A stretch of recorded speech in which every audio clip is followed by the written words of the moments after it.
There's a voice inside you right now, quiet but constant, that's asking, what if I fail again? Maybe you've failed so many times you've started to expect disappointment. Maybe you've gotten so used to rejection that success feels like a fantasy. You look around and everyone seems to be moving faster, doing better, winning bigger. And you wonder, why not me? You've worked hard, you've shown up. You've given pieces of your heart to goals that never gave anything back. And now you're tired. Tired of the silence.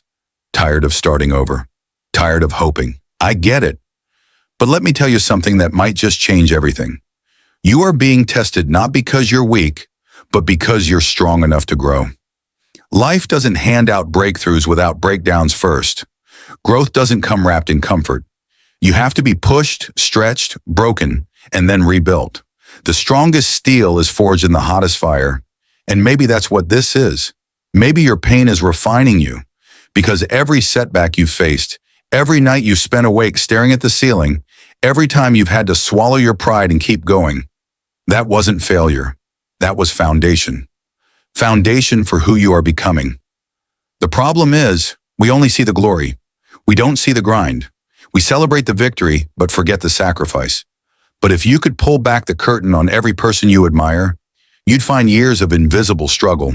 You'd find breakdowns in bathrooms, tears behind smiles, rejection after rejection after rejection. But they didn't stop, and neither should you, because the ones who win are the ones who refuse to lose. They lose money, time, people, faith, but they never lose belief.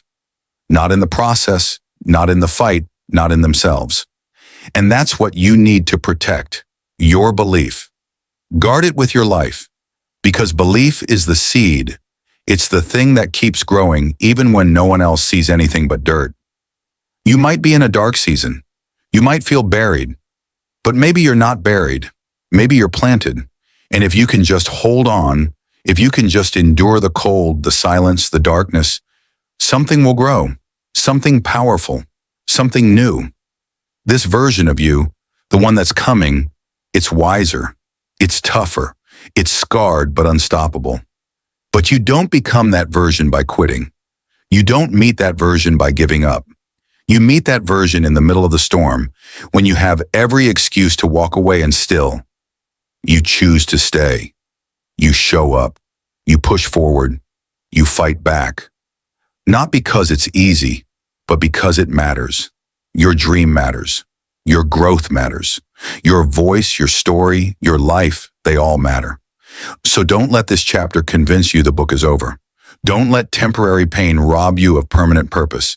And don't you dare shrink just because the climb is steep. If the mountain was smooth, no one would reach the top. It's the struggle that makes you strong. It's the adversity that sharpens your edge. It's the fight that fuels your fire. So let them doubt you. Let them laugh. Let them call you crazy. Then go out and build something they can't ignore. Rise now, not because you're ready, but because you're willing. Willing to try again. Willing to believe again. Willing to fall and rise and fall again. Until finally you break through. And when you do, you'll look back and realize it was never failure. It was all part of your becoming. You were never losing. You were learning how to win.